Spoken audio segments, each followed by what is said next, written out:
Thanks, Darius, for that extensive and very, very rich presentation. And I'm not even trying to go to the details. As indicated by the Secretariat this morning, all the presentations will be available on the website. So you will find the details of this presentation there. In the interest of time, I think I would move straight to the questions, if any. Please again try to be short and to the point when you present your questions. If there's nobody else, then let me volunteer again. Breaking the ice. Thank you very much, Darius. I really enjoyed your presentation, and I really respect the outcome of the new climate economy report, which I read very carefully. And I really see a lot of potential from your report. But I want to just ask one thing. As you said, pricing of carbon is very critical. And you mentioned a little bit more optimistically, there are some trends that the carbon pricing is covering about 20% of the emissions, something like that. But what is your projection or your idea about the progress? Are we really moving towards a carbon pricing? I still remember at the closing statement in the Paris Climate Agreement, the President Hollande, French President Hollande mentioned he will lead the coalition of like-minded countries for carbon pricing. And I was actually trying to follow up what is happening on that kind of a pledge. But still, I don't see much. So can you be optimistic about it? So this is my question. I really want it to be happening, right? But I'm not that sarcastic about it. I really want it to happen. But how can you push it further? That is my question. But in order to push it further, don't you think that the kind of a negative message, this is a very positive message, because I've been promoting the idea of green growth from 2005. I was arguing that mitigation can drive economic growth already in 2005. That was what I started in SCF. So I see your idea very much what I've been saying in SCF, but there are negative messages as well coming from persons like Bjorn Lomborg, an expert, who argue that Paris Climate Agreement will cost $1 trillion annually, or $1 or $2 trillion every year, and doing not much good for reducing the climate change. So there are many negative messages as well. So how do you think you can fight more effectively with those negative messages? Because we are suffering from this kind of, not only me, but policymakers, business, and ordinary people. They are bombarded by this negative message that mitigation is killing our economy. So we heard it too often. So how can you fight with this kind of negative messages? Sorry for too long. Perhaps we take a second question before going to the answer, if there's any. Yes, please go ahead.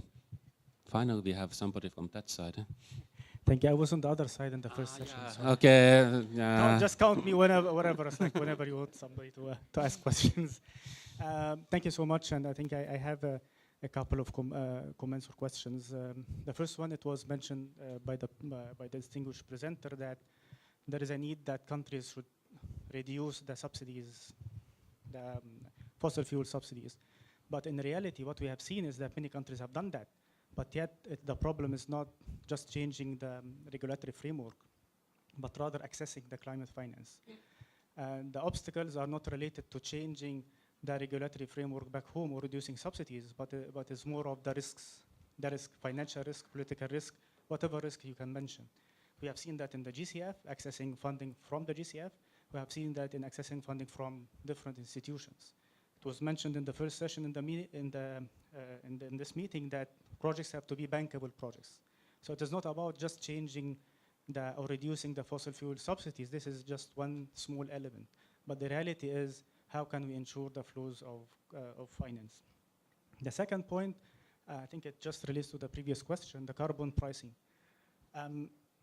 It is a good idea, but it has implications that goes beyond the climate change regime. It has implication on trade, which is for many developing countries, it will be there will be like an impact on its trade. because it does not only relate to just putting price on carbon, but also relates to issues like carbon footprint, water footprint, sustainability footprint, and it will have an impact on competitiveness on many developing countries.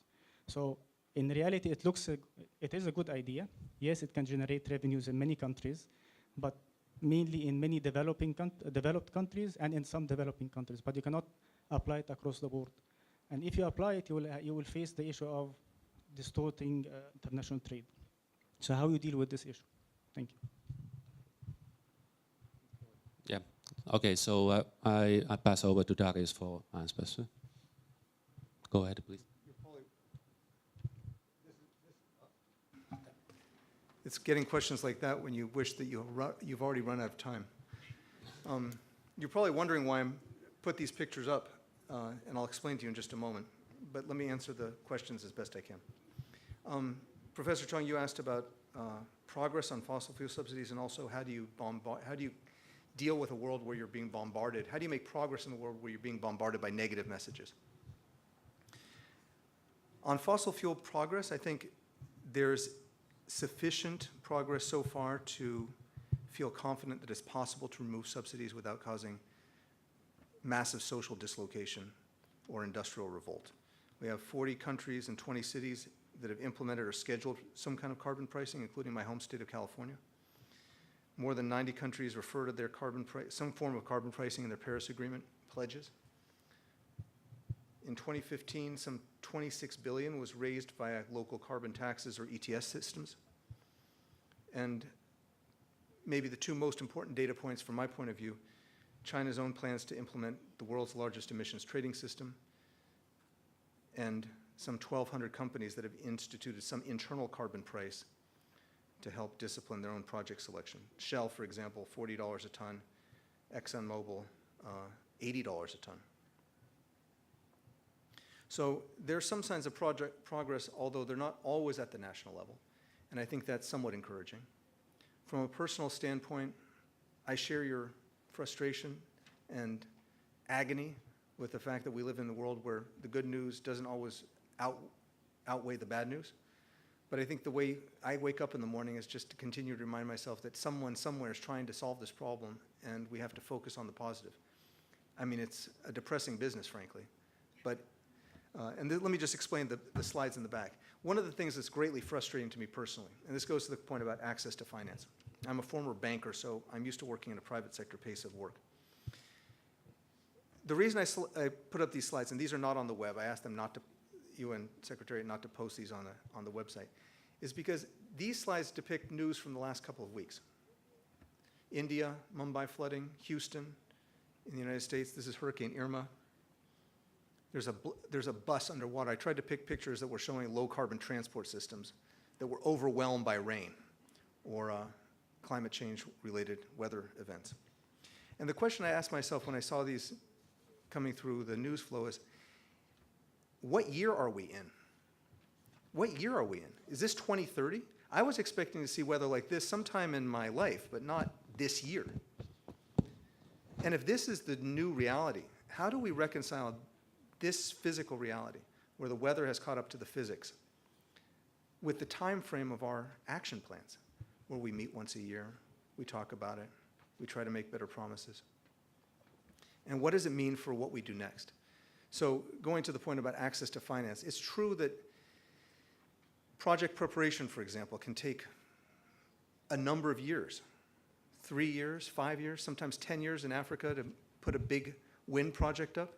10 years from now, what will these pictures look like? This is California, wildfires. Do we have time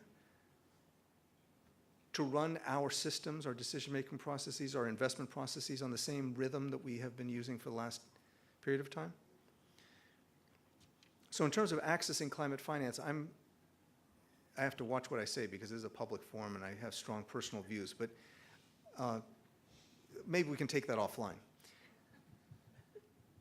What I will say, though, is that it is possible to move large amounts of money from private institutional investors if developed countries have the imagination and courage and curiosity to look at the underlying regulations that provide the plumbing to the financial system.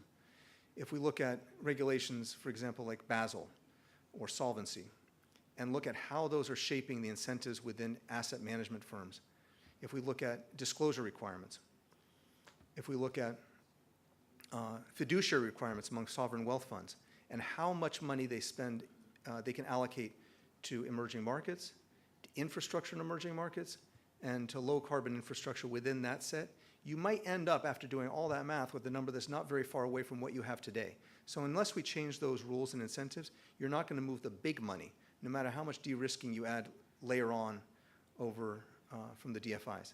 DFIs have an important role to play. They push the boundaries. They set the outer limit of what's imaginable and the right thing to do. But if you want to move the big, if you want to move the zeros, we're going to have to do more on the institutional side, much more aggressively, and recognize that we're already in something that looked like the far-flung future just a few years ago. Let me stop there in the interest of time, and thank you very much for your attention. I'm happy to take any other questions offline, especially if they're controversial. And thanks, Professor Chung, for your kind question. Thank you very much.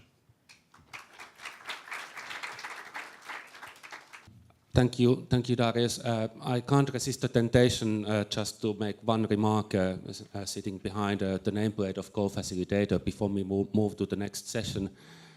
If I change my hat from SCF member to an official of the European Commission of the EU, for many years I worked as part of the core team that was implementing the EU emission trading system, the EU ETS.